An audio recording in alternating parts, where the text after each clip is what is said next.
Assalamualaikum warahmatullahi wabarakatuh. Perkenalkan Pak, nama saya Randi Mahaputra, nomor BB 19 10 95 30 13. Pada kali ini saya akan menjelaskan mengenai spread spektrum dan jenis-jenisnya.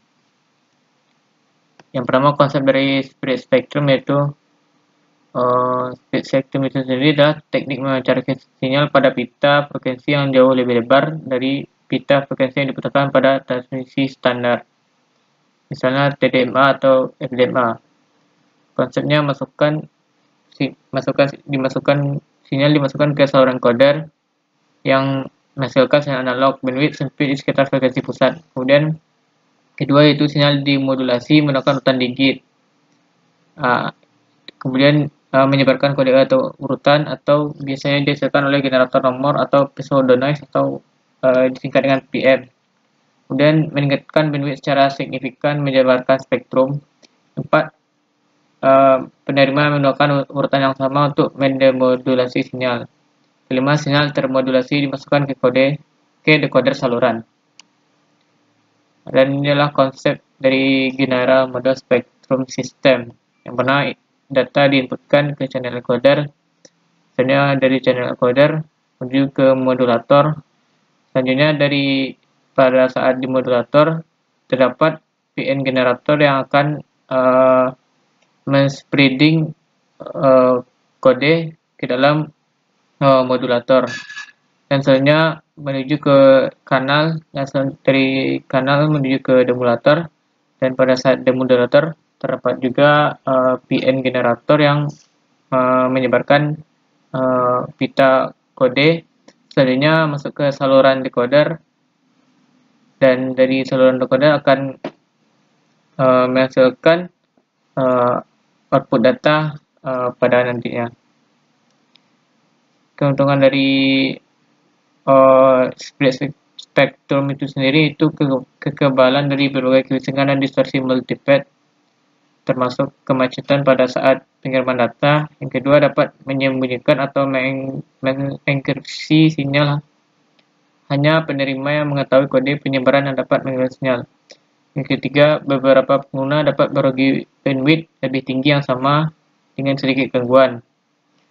Contohnya itu telepon seluler, CDM, dan akses ganda divisi kode atau CDMA. Dan penomoran pseudo-random, yaitu dengan cara dihasilkan oleh algoritma menggunakan seed awal. Algoritma deterministik yang sebenarnya bersifat tidak acak. Jika algoritma yang dihasilkan bagus, hasilnya lulus uji keacakan yang wajar. Yang ketiga, perlu mengetahui algoritma dan seed untuk memprediksi urutan pada PN numbers tersebut. Terdapat jenis pada spektrum, yaitu penggunaannya pada frekuensi hopping spektrum atau FHSS. Menggunakan konsep sinyal disiarkan melalui rangkaian frekuensi yang tampaknya acak. Dua, penerima melompat di antara frekuensi yang sinkron dengan pemancar. Selanjutnya, penyadap mendengar kedipan yang tidak dapat dipahami. Keempat, jamming pada satu frekuensi hanya mempengaruhi beberapa bit. Dan ini merupakan proses FHSS pada saat sistem transmisinya. Di binary data menuju ke modulator. Modulator ada yang FSK atau WPSK. Selanjutnya diteruskan ke kondisi frekuensi hopping spreader, yang dimana terjadi penomoran bit sumber PN, kemudian channel tabel, kemudian frekuensi sensitizer. Selanjutnya setelah di frekuensi hopping menuju ke band pass filter yang menunjukkan tentang penjumlahan frekuensi, dan selanjutnya sinyal di spektrum disebarkan spektrumnya. Dan ini pada saat penerimaan, pada saat setelah sinyal di spread, maka masuk ke frekuensi hopping di spreader, yang dimana pada saat ini juga terjadi beberapa sistemnya, yaitu channel tabel dan penomoran PN bit source tadi kemudian frekuensi synthesizer, kemudian menuju ke bandpass filter untuk menfilter frekuensi yang berbeda. Selanjutnya menuju ke demodulator, FSK atau BPSK, dan selanjutnya data menjadi binary dalam bentuk bit-bit.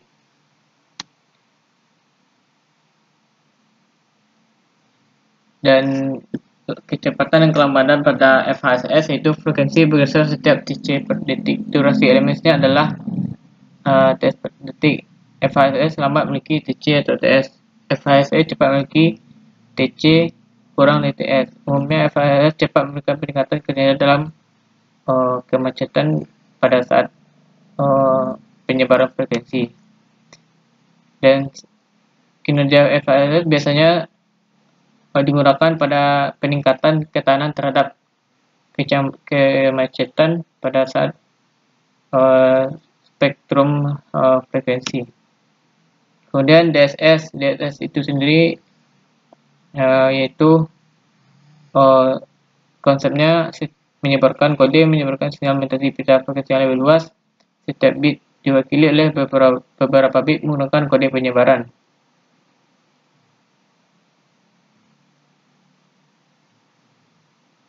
Dan sesuai dengan jumlah bit yang digunakan. Kode penyebaran 10 bit menyebarkan sinyal ke 10 kali bandwidth dari kode 1 bit dengan menggunakan cara gabungkan input dengan kode penyebaran menggunakan gerbang XOR, kemudian bit input 1 membalikkan bit kode yang menyebar. Ketiga, masukkan bit 0 tidak mengubah bit kode penyebaran.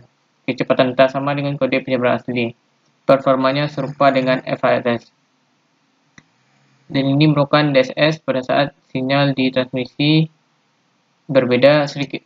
Terdapat perbedaan sebelumnya pada FHSS yaitu pada saat di spreader, pada saat terjadi spreader frekuensi yang ada hanya pseudonized bit source. Kemudian sinyal di spektrum, dan pada saat sinyal diterima juga terdapat pseudonized bit source.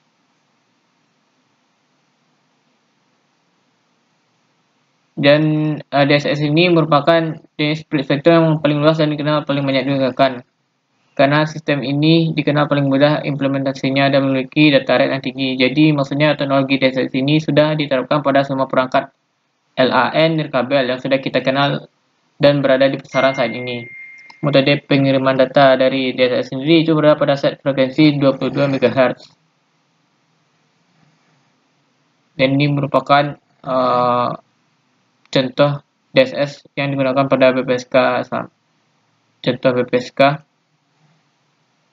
yang dimana terdapat sinyal PN yaitu +1 dan -1 ya, atau dan selanjutnya CDMA example.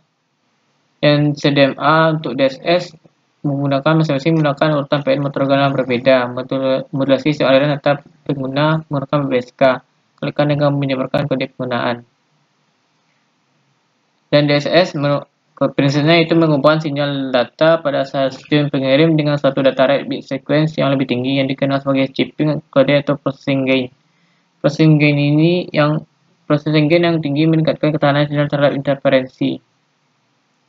Dan selanjutnya terdapat ortogonal frekuensi diffusion multiplexing, jenis-jenis split spektrum yang ketiga, yang dimana prinsip kerjanya sebagai berikut. Certain data informasi yang akan dikirim dikonversikan ke dalam bentuk paralel, sehingga jika bitrate semua adalah R, maka bitrate pada tiap jalur paralel adalah R, atau yang dimana N adalah jumlah jalur paralel. Setelah itu sinyal akan dibalaskan. Baiklah, sekian yang dapat saya sampaikan mengenai tugas kali ini. Apabila ada kesalahan saya mohon maaf. Assalamualaikum warahmatullahi wabarakatuh.